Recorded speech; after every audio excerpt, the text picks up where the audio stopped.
আমি যে স্থানটা দাঁড়িয়ে কথা বলছি এটা হচ্ছে মাধবপুর বাজারের গুরুত্বপূর্ণ একটা আবাসিক এলাকা এবং এখানে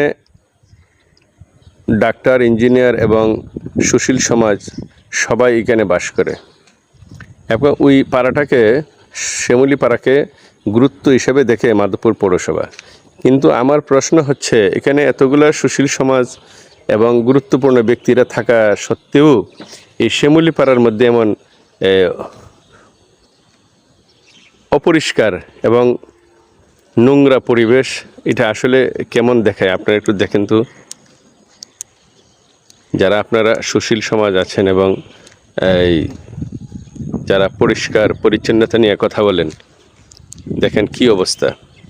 শ্যামলীপাড়া একটা গুরুত্বপূর্ণ স্থানে যদি এমন অবস্থা, নোংরা পরিবেশ থাকে, এটা কার দোষ দিবেন? এটা আমার মনে হয় পৌরসভা ময়লা পালানা, যত এখানে আশেপাশে যে বাসা আছে তারা মনে হয় ময়লাটা পালা। আসলে এটা আপনারা একটু নজরে নিলে ভালো, কারণ ওইদিকে গেলে দুর্গন্ধ করে, প্রচুর দুর্গন্ধ। এদিন খিরা পড়ে গেছে, এই দেখেন প্রচুর দুর্গন্ধ।